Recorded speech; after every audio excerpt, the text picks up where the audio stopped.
ಪಾಂಡುಪುರ ಪಟ್ಟಣದ ನೇಗಿಲಗಿ ಸಮಾಜ ಸೇವಾ ಟ್ರಸ್ಟ್ ಕಚೇರಿಯಲ್ಲಿ ನೇಗಿಲಗಿ ಸಮಾಜ ಸೇವಾ ಟ್ರಸ್ಟ್ ಪಾಂಡುಪುರ ತಾಲೂಕು ಘಟಕದ ವತಿಯಿಂದ ರಾಷ್ಟ್ರಕವಿ ಕುವೆಂಪುರವರ ಜನ್ಮದಿನದ ಪ್ರಯುಕ್ತ ವಿಶ್ವ ಮಾನವ ಜಯಂತಿ ಕಾರ್ಯಕ್ರಮ ಆಯೋಜಿಸಲಾಗಿತ್ತು.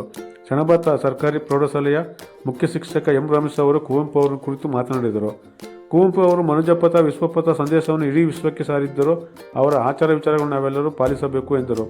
ಮನುಷ್ಯ ಮಗುವಾಗಿ ಜನಿಸುವಾಗ ವಿಶ್ವಮಾನವಾಗಿಯೂ ಬೆಳೆಯುತ್ತಾ ಮಾನವನಾಗಿಯೂ ಬೆಳೆಯುತ್ತಾನೆ.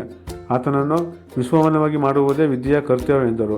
ಕಾರ್ಯಕ್ರಮದಲ್ಲಿ ನೇಗಿಲಗಿ ಸಮಾಜ ಸೇವಾ ಟ್ರಸ್ಟ್ ಅಧ್ಯಕ್ಷ ಎಚ್ ಆರ್ ಧನ್ಯಕುಮಾರ್, ಹಾಸ್ಯ ಸಾಹಿತಿ ನಿವೃತ್ತ ಮುಖ್ಯ ಶಿಕ್ಷಕ ಚಂದ್ರಶೇಖರಯ್ಯ, ನಿವೃತ್ತ ಪೊಲೀಸ್ ಅಧಿಕಾರಿ ಜವರೇಗೌಡ, ಟ್ರಸ್ಟ್ನ BS Jayaram, writer Swamigowda, M Rajeev, CS Bhaskar, HK Janardhan, Sankanahalli Kumar, RP Ravi, Manjula Shankarnag, Supriya, Ramesh, Chaitra, MR Chandrashekar, Shankar, CV Srinivas ಸೇರಿದಂತೆ ಇತರರಿದ್ದರು. ಇದೇ ವೇಳೆ ಎಂ ರಮೇಶ್ ಬಿಸ್ಟಳ್ಳಿ ಅವರನ್ನು ಸನ್ಮಾನಿಸಿ ಅಭಿನಂದಿಸಲಾಯಿತು. ಹೆಚ್ಚು ವಿಚಾರವನ್ನ ಸಿಗುವಂತಹದ್ದೇ ಶ್ರೀ ರಾಮಾಯಣ ದರ್ಶನದಲ್ಲಿ ಇಂಥ ಒಬ್ಬ ಜಗದ ಕವಿ, ಯುವ ಕವಿ, ರಾಷ್ಟ್ರ ಕವಿ. ಆಮೇಲೆ ಇವ್ರಿಗೆ ಎಲ್ಲ ನಮ್ಮ ಕರ್ನಾಟಕದಲ್ಲಿರುವಂತ ಎಲ್ಲ ವಿಶ್ವವಿದ್ಯಾನಿಲಯಗಳು, ಮೈಸೂರು ವಿಶ್ವವಿದ್ಯಾನಿಲಯ, ಕುವೆಂಪು ವಿಶ್ವವಿದ್ಯಾನಿಲಯ, ಬೆಂಗಳೂರು ವಿಶ್ವವಿದ್ಯಾನಿಲಯ, ಕರ್ನಾಟಕ ವಿಶ್ವವಿದ್ಯಾನಿಲಯ ಎಲ್ಲವೂ ಕೂಡ ಇವರಿಗೆ ಡಾಕ್ಟರೇಟ್ ಅನ್ನ ಸಮರ್ಪಣೆಯನ್ನ ಇವ್ರಿಗೆ ಮಾಡಿದ್ರು. ಇವರು ಇಷ್ಟೆಲ್ಲ ಪ್ರಶಸ್ತಿಗಳು ಬಂದ್ರು ಕೂಡ ಅವರೆಲ್ಲೂ ಕುಗ್ಲೂ ಇಲ್ಲ, ಇಗ್ಲೂ ಇಲ್ಲ.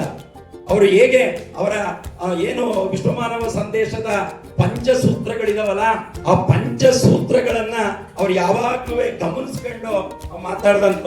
ಬಹುಶಃ ಅವರ ಪಂಚಸೂತ್ರಗಳು ನಿಮಗೆ ಗೊತ್ತಿದೆ, ಅವೆಲ್ಲವನ್ನು ಕೇಳಿದ್ದೀರಿ ಅನ್ಸ್ತೀರಿ.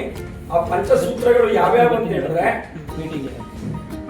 ಆ ವಿಶ್ವಮಾನವ ಸಂದೇಶದ ಪಂಚಸೂತ್ರಗಳು ಯಾವ್ಯಾವ ಅಂತ ಹೇಳಿದ್ರೆ, ಮನುಜ ಮತ, ವಿಶ್ವಪಥ, ಸರ್ವೋದಯ, ಸಮನ್ವಯ, ಪೂರ್ಣ ದೃಷ್ಟಿ.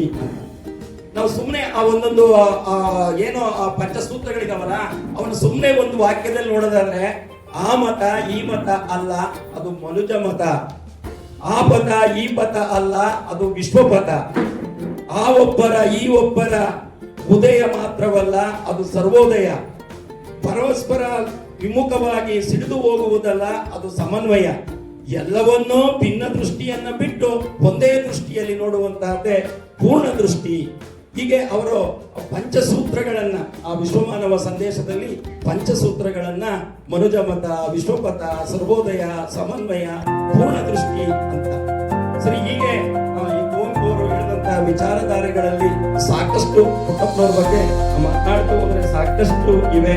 ಜೊತೆಗೆ ಇವರದು ಒಂದೇ ಒಂದು ಶಿಕ್ಷಣದ ಬಗ್ಗೆ ಒಂದು ಮಾತು ಎಲ್ಲರಿಗೂ ಗೊತ್ತಿರುವಂತ, ಮಾನವ ಅಂದ್ರೆ ಮಗು ಹುಟ್ಟ ಅದು ವಿಶ್ವಮಾನವ, ಬೆಳೀತಾ ಅದು ಅಲ್ಪಮಾನವ ಆಗ್ತದೆ.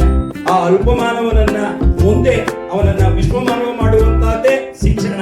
ಇವತ್ತು ಆ ತರದ ಶಿಕ್ಷಣವನ್ನ ಹುಟ್ಟಾಗಬೇಕು ಅನ್ನುವಂತ ಮಾತುಗಳನ್ನ ಅವರು ಹೇಳ್ತಾರೆ.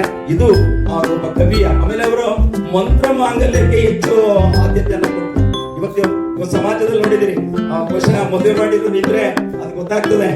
ಧನ್ಯಕುಮಾರ್ ಅವ್ರಿಗೂ ಗೊತ್ತಿದೆ, ಆಮೇಲೆ ನಮ್ಮ ಜಯರಾಮಣ್ಣ ಸ್ವಾಮಿಗಳು ಎಲ್ಲ ಹಿರಿಯವ್ರಿಗೆಲ್ಲ ಗೊತ್ತಿದೆ.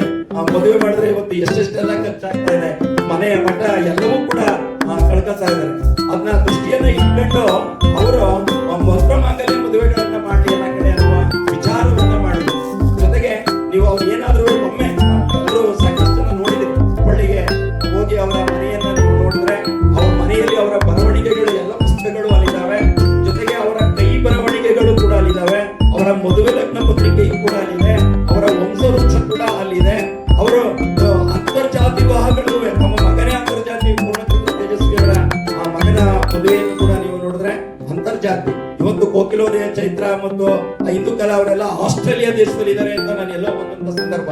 ಅವರು ಅಲ್ಲಿ ಇದ್ರು ಕೂಡ ಈ ತರದವೆಲ್ಲವೂ ಕೂಡ ಕುವೆಂಪು ಅವರು ಕಂಡಂತಹದ್ದು. ಕುವೆಂಪು ಇಷ್ಟೊಂದು ವಿಚಾರವಾಗಿ ದಾರಿಯಾಗಿ ಬೆಳೆದಂತ ಒಮ್ಮೆ ಅಂದ್ರೆ ನವೆಂಬರ್ 11,